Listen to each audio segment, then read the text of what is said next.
You're not gonna believe this, bro. Romania are out of the 2026 World Cup. I went to my friend's house earlier today to watch the game, and by the way, this is a floss. Make sure you're always flossing because I just had food, so make sure you're flossing. Anyway, I went to my friend's house to watch the game with my brothers and some other friends. We were watching, good vibes. The game itself was ass though. Like Romania are so awful at football. It's genuinely like not even like it gets to a point. It generally gets to a point. They were pretty decent in the Euros, but this level of football is atrocious. But to be fair, they were playing away from home in Turkey, which is already hard enough. But um, what I want to know is why is it that there's no two legs? Fair enough. If Turkey did better in qualification, I don't know if they did or not. If they did, then you can have them play the second leg at home.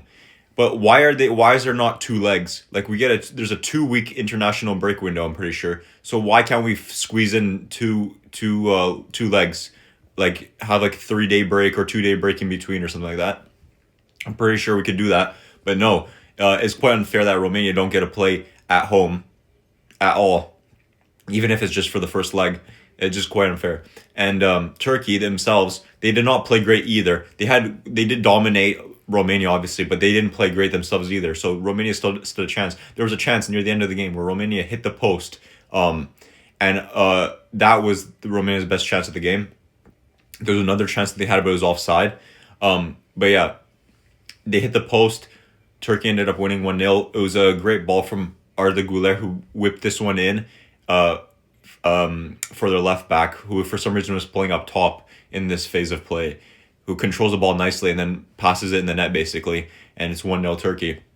And then they just held on to the lead. But there's a moment where a Turkish player does like a high boot stud, like he puts the studs on his boot on a Romanian player's knee or somewhere around on his upper leg, and I don't think he got a yellow card for it, and that should have been probably a red card because if you see that like in the Premier League, for instance, you're gonna get a red card, like especially when the ref goes to look at the monitor and they see a stud on the player's like leg or a thigh or knee or whatever. So it was late in the game when that happened anyway. So I'm not sure if Romania still would have scored off of it, but it's still it should have been a red card regardless, probably. Or if not that, then at least a yellow, which I don't even think it was, like I said. But anyway, Romania didn't qualify.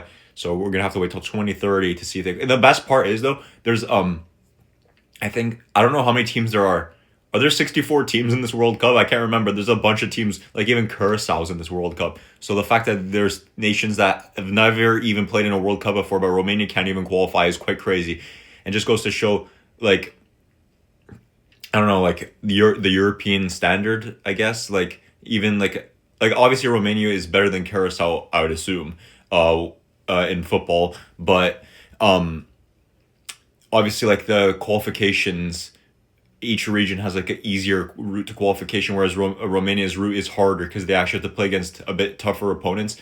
South America is probably the toughest, and then it's probably Europe.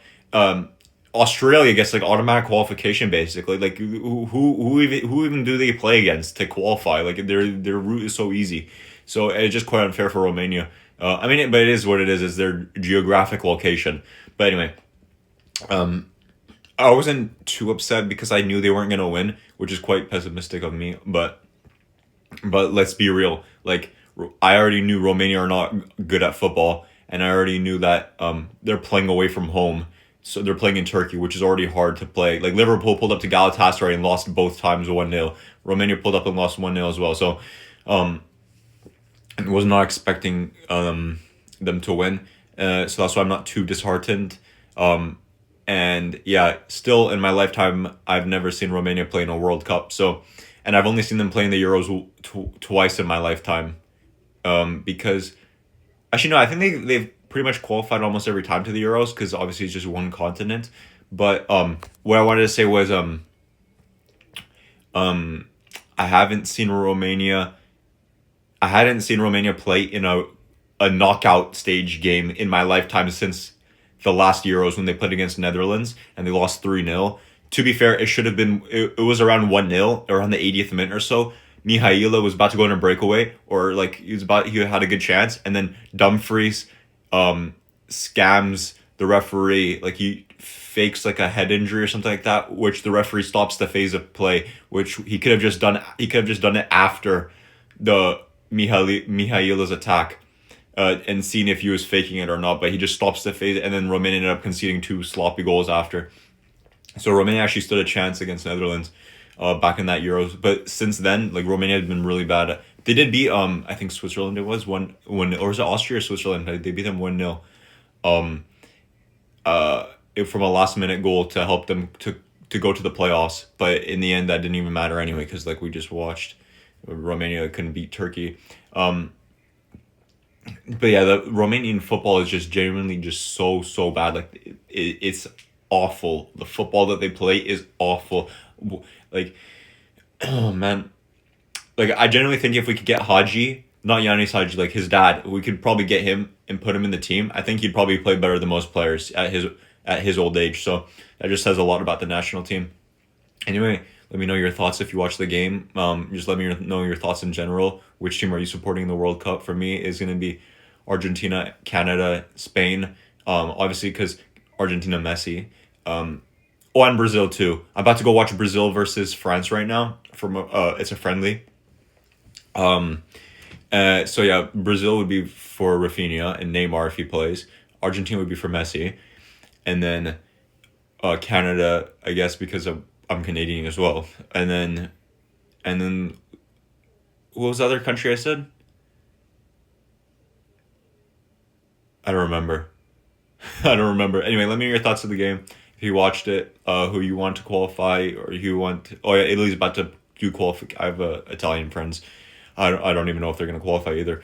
Anyway, let me know your thoughts on the game, and maybe I'll talk about the Brazil versus France game if it's entertaining. All right, thanks for watching. Bye. Oh yeah, I forgot to mention you can follow my socials. The links are in the description.